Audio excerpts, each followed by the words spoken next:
Welcome to secret of சமையல். இன்னைக்கு நான் பார்க்க போகிறது ரொம்ப ரொம்ப வித்தியாசமான ஒரு வேர்க்கடலை மிளகு சுண்டல்.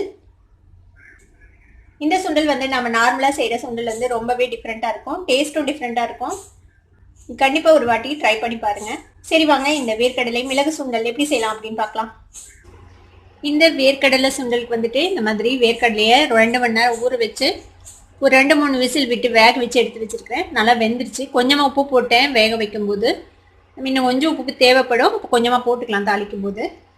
இதுக்கு வந்துட்டு கொஞ்சம் வெங்காயம் நிறைய வேணும். வெங்காயம் நிறைய போட்டிங்கன்னா அதுக்கு நல்லாயிருக்கும். நான் வந்து ஒரு 1.5 வெங்காயம் இந்த மாதிரி ஸ்லைஸ் பண்ணி வச்சுருக்கிறேன் நீளமாக. ஒரு 2 பச்சை மிளகாய், கொஞ்சம் கருவேப்பிலை, கொஞ்சமாக கொத்தமல்லி தலை எடுத்து வச்சுருக்கேன். இது போக கொஞ்சமாக பெப்பர் பவுடரும் சாம்பார் பொடி கொஞ்சமும் வேணும் இதுக்கு.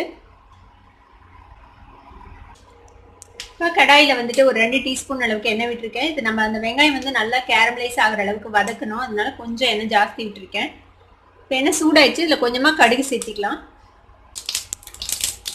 கடுகு வெடிக்குது. இப்போ இதில் இந்த கருவேப்பிலை சேர்த்திக்கலாம். கூடவே இந்த பச்சை மிளகாவும் சேர்த்திக்கோங்க.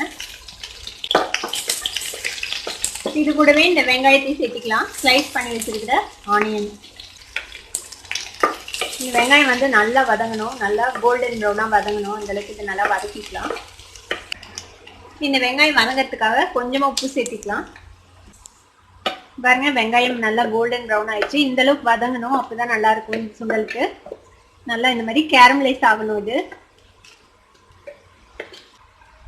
இப்போ இதில் நாம் வேக வச்சுருக்கிற இந்த வேர்க்கடலையை சேர்த்திடலாம்.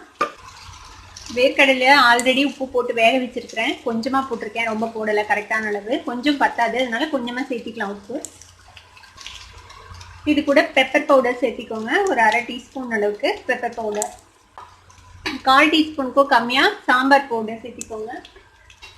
இது நல்லா மிக்ஸ் பண்ணி விட்டுக்கலாம்.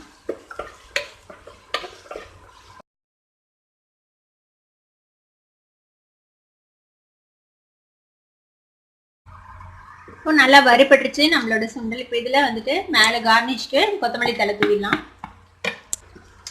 நம்மளோட வேர்க்கடலை மிளகு சுண்டல் ரெடி ஆயிடுச்சு.